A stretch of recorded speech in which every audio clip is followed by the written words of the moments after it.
سینکڑوں سال پہلے، آج کے کسی عالم کی بات بتاتا تو لوگ انکار کرتے، سینکڑوں سال۔ کہتے ہیں بلخ میں قحط پڑ گیا، لوگ ہجرت کر کے سمرقند آ گئے، ایک سیدوں کا خاندان بھی آیا، ایک ایسی خاتون بھی آئی جس کے ساتھ 3 بیٹیاں تھیں، بیٹا بھی کوئی نہیں، خاوند فوت ہو گیا۔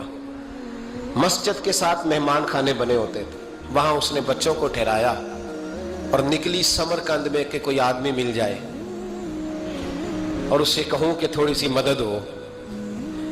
وہ چلتے چلتی ایک سیٹھ کے پاس، رئیس کے پاس پہنچی۔ جن لوگوں کے پاس دولت آتی ہے نا، وہ کئی دفعہ سخت جملے کہنے لگتے ہیں جو اللہ کو پسند نہیں آتے۔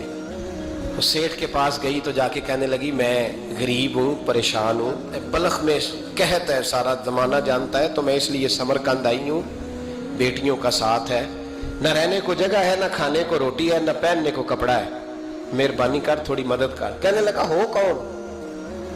تو اس سیدزادی نا کان آگے کر کے، ہاں کسی پہ بھی حالات سخت آ سکتے ہیں، اللہ سے ڈرنا چاہیے، کان آگے کر کے نا کہنے لگی میں سیدزادی اور یہاں میرا اپنا کوئی نہیں، مہربانی کر۔ تو وہ سیٹھ صاحب، چودھری صاحب کہنے لگے مجھے کیسے پتا چلے گا تو سید ہے؟ تو سیدزادی نے اپنا پلو کھولا اور اپنے آنسو دونوں آنکھوں سے صاف کیے تو کہنے لگی اللہ تیرا بھلا کرے، میں ثابت نہیں کر سکتی کہ میں حضور کا خاندان، میرے پاس کوئی دلیل نہیں، میں نہیں بتا سکتی، چل ٹھیک ہے، چلی گئی۔ کسی نے بتایا کہ یہاں ایک یہودی بھی رہتا ہے، وہ بڑا سخی ہے، یا آتش پرست ہے، یا پارسی ہے کافر غیر، سخی بڑا ہے۔ اس کے پاس گئی، بیٹھی رہی، لوگ بیٹھے تھے، جب چلے گئے تو قریب گئی، کہنے لگی مجبور ہوں، پریشان ہوں، غریب نہیں ہوں۔ کہنے لگا بی بی تجھے کبھی دیکھا نہیں، سمرقند کی اتنی آبادی نہیں، میں سارے شہر، تو کون ہے؟ تو کہنے لگی تعارف نہ ہی پوچھے تو اچھا ہے۔ اس نے کہا چلو اگر پتہ چل جائے تو۔ کہنے لگی میں مسلمانوں کے نبی کی اولاد ہوں، مسلمانوں۔ اس نے کہا پیغمبر خدا کی اولاد؟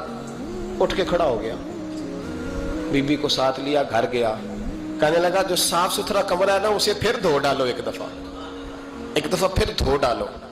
کمرہ دھلایا، صاف کرایا، پھر کہنے لگا بی بی میرے برتن زیادہ صاف ستھرے نہیں، میں نئے نہ خرید کے لا دوں۔ پھر نئے برتن لایا، پھر اپنے بچوں سے کہنے لگا اونچا نہ بھولنا کہ سیدہ فاطمہ کی شہزادیاں آئی، یہاں کوئی شخص اونچی بات نہ کرے۔ پھر کہنے لگا بی بی جو میرا بالکل طیب اور حلال رزق ہے نا، یہ اس میں سے لنگر ہے، لیکن چونکہ میں غیر مسلم ہوں، مجھے سلیقے نہیں آتے، جیسا تیسا بھی ہو نا اسے قبول کر لینا۔ خاتون کو کہنے لگا یہ گھر ہے، جب تک جی چاہے یہاں رہنا، اور دیکھنا ہو سکے تو رات اپنے نبی سے سفارش کرنا، میرا بھی کوئی مسئلہ، میری بھی کوئی قبولیت کہیں ہو جائے۔ وہ مسلمان کہلانے والا رات کو سویا، کہتے جنت سجی ہوئی ہے، لوگ جنت میں جا رہے ہیں، لائنیں لگی ہوئی ہیں، نبی پاک لوگوں کو جنت میں بھیج رہے ہیں، میں بھی دوڑ کے لائن میں لگ گیا، فرشتے نے میرا بازو پکڑا، کہا پیچھے ہٹ، تو میں دوڑ کے حضور کی بارگاہ میں گیا، میں حضور سارے جنت میں جا رہے ہیں، یہ مجھے نہیں جانے دیتا۔ تو نبی پاک نے فرمایا تو کون ہے؟ کہ یا رسول اللہ میں مسلمان ہوں۔ کہتے حضور مجھ سے فرمانے لگے کوئی دلیل ہے تیرے پاس؟ دلیل ہے کوئی تیرے پاس؟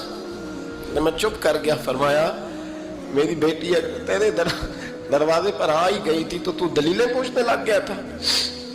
ہمیں جا دوڑ جا، سویرے آنکھ کھلی تو گلیوں میں ڈھونڈتا پھرتا ہے، تلاش کرتا پھرتا ہے، کونے کونے میں جاتا ہے وہ سادات کا گھرانہ کہاں گیا، ڈھونڈتے ڈھونڈتے اس غیر مسلم کے دروازے پہ جا کے پہچان لیا تو کہنے لگا خدا کا واسطہ جو تو نے نوکری کی ہے نا ان کی مجھ سے 11 گنا لے لے، یہ سادات کا گھر مجھے دے دے۔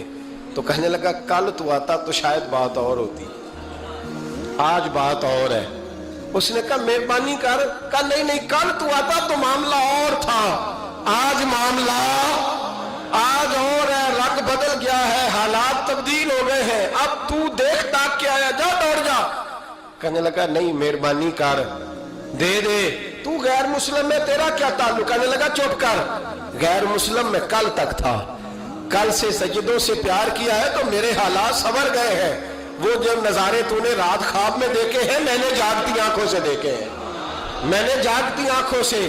اور تو نے کسی مفتی پیر عالم کے ہاتھ پہ کلمہ پڑھا ہے، میں نے رات محمد عربی کے ہاتھ پہ کلمہ پڑھا، رسول اللہ کے ہاتھ پہ کلمہ پڑھا۔